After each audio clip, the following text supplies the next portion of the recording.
Mungkin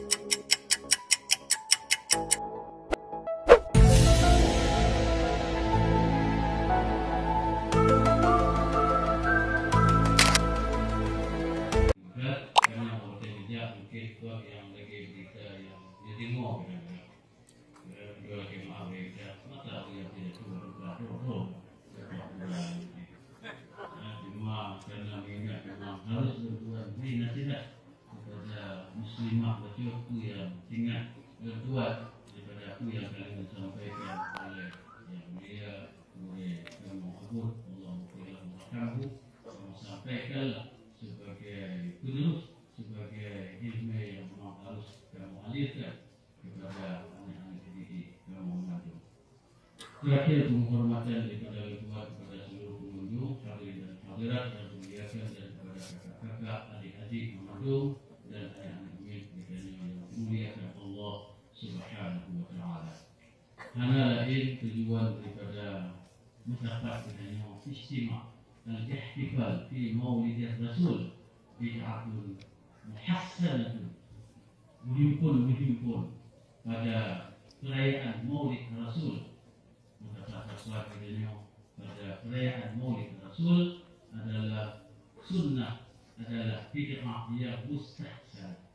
Dikatakan dengan bid'ah oleh kerana anak soleh dalil daripada ayat atau daripada hadis tentang ihtifal tersebut.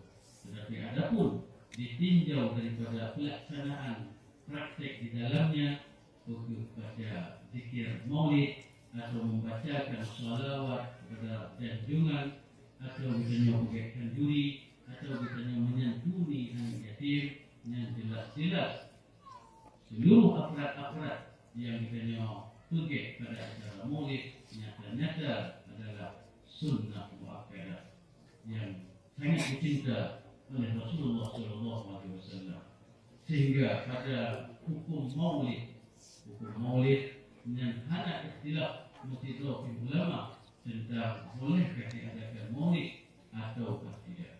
Anak ikhtilaf anak karu-karu.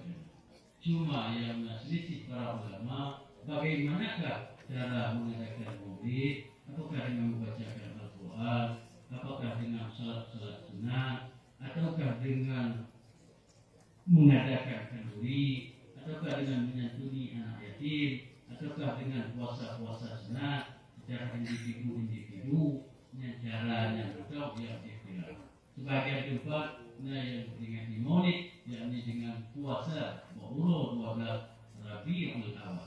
Tapi sebahagian di beberapa tempat khusus di Asia misalnya menyantuni anak yatim atau memberikan sedikit makanan kepada fakir miskin, kumpulkan betul-betul dapat hingga kita cari urang, kita undang orang yang fakir dan miskin, pajulah makanan yang berarti bersama kita orang kami yang lagi adat di tempat kita yang di Aceh Darussalam Nangro yang sejahtera dari zaman ke zaman.